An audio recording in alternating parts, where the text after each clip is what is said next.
My ex-wife and my daughter spent 4 years calling me a loser for being broke after the divorce. Now that I've built real wealth, they suddenly want to be family again. They never expected my answer. Hello, Reddit I plus here. The first time my daughter called me pathetic, she was standing in a kitchen I used to pay for. I remember the exact sound of it. Not loud, not screamed, just casual. Like she was commenting on the weather. And the worst part? Her mother didn't correct her. For 4 years after the divorce, I was the punchline. The broke dad, the cautionary tale, the man who never leveled up. Now they want Sunday dinners. Let me explain. I was 39 when my marriage ended. My ex, Sabrina, filed. Our daughter, Lila, was 12. The court gave Sabrina the house for stability. I got alternating weekends, a child support order that swallowed half my paycheck, and a one-bedroom rental above a tire shop that smelled faintly of rubber and oil. I worked as a municipal waterline technician, hard labor, early mornings, mud, steel, frostbite in winter, honest money, just not flashy money. After sport, rent, and groceries, there wasn't room for much else. My couch came from a thrift store. My truck had a door that only opened from the outside.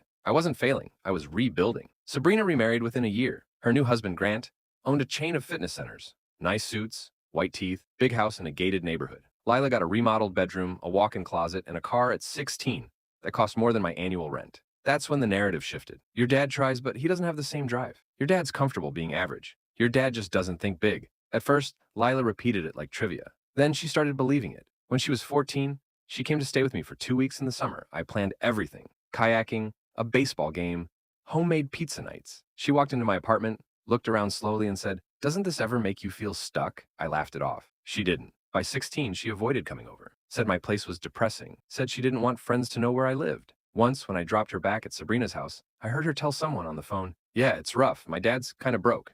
Kind of. The Christmas that broke me was her senior year. I saved for months to buy her a vintage camera she'd mentioned wanting. Not the newest model, but thoughtful. Something I knew she'd use. At Sabrina's house that morning, Grant handed her keys to a brand new SUV. Sabrina gave her a designer handbag. She opened my gift last. "Oh," she said, then quieter, but not quiet enough. "This is awkward." Sabrina pressed her lips together. Didn't say a word. I drove home and sat in my truck for 40 minutes before going upstairs. After that, I stopped fighting for attention. I still texted, still showed up, but I stopped begging to matter. The turning point came when I was 43. A contractor I'd worked with for years, Malik, was starting his own underground infrastructure company. He needed someone who understood municipal systems inside and out. He offered me equity instead of a salary bump.